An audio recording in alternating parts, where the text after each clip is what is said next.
In the quiet folds of rural America, hidden away from the eyes of bustling towns and watchful neighbors, there was a family whose story would one day crawl out of the shadows and shock an entire nation. It was the 1900s, a time when most families lived close to the land, surviving with what little they had. Yet in one isolated farmhouse, a story was unfolding that would leave behind whispers too heavy to forget.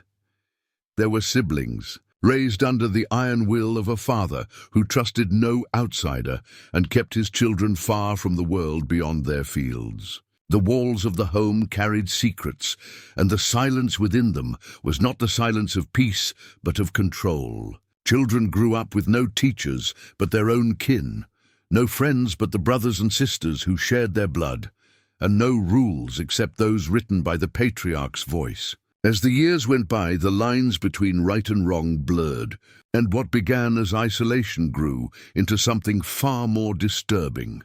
Whispers tell of bonds that should never have formed, of relationships that crossed into forbidden places, and of lives created in the darkness of secrecy.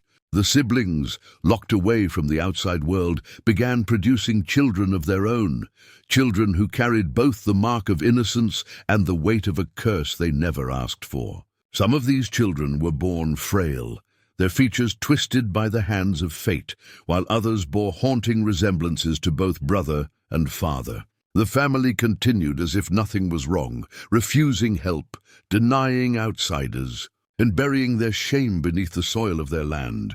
The neighbors, few and far between, began to notice the odd shapes of shadows that moved past broken windows. They spoke in hushed tones of the cries that carried through the night, the strange figures seen wandering the edges of the fields, and the children whose eyes looked too much alike, as if mirrors of one another. Some said the family was cursed, others said they were simply mad, but none dared step closer. Fear wrapped around the land like a fog, and soon the farmhouse became a name mothers used to warn their children. As the decades passed, the secret could not remain hidden forever. Authorities, led by rumors and reports of sickness among the young, found their way to the house. What they uncovered was something that would stain the county's history forever. The truth of what the siblings had done, creating life in ways the world could not accept, shattered the quiet town's sense of safety. Children were found who could barely speak, some with limbs twisted, others with blank expressions that never changed. The family tree had folded in on itself until its branches were no longer reaching outward, but wrapping inward in a suffocating embrace. The world outside, when it finally learned of the family, reacted with horror. Papers wrote of the disturbing case, calling it one of the darkest examples of what human beings could do when left unchecked in isolation. But behind the headlines and the shock, there were still children, trapped in a reality they never chose. They bore the scars of choices made long before they were born, and their faces told the story more clearly than any printed word ever could.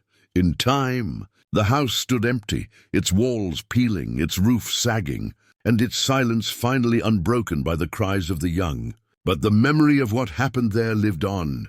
People avoided the road that led past it, claiming the air still carried something heavy, as though the land itself remembered. Families moving into the area were always warned, their children told not to wander near the old farmhouse. And even as the years stretched on, the story remained, a chilling reminder of what isolation, secrecy, and forbidden bonds could create. The siblings had left behind more than a crumbling home and broken children. They left behind a legacy of fear, a lesson carved into the soil of America's history.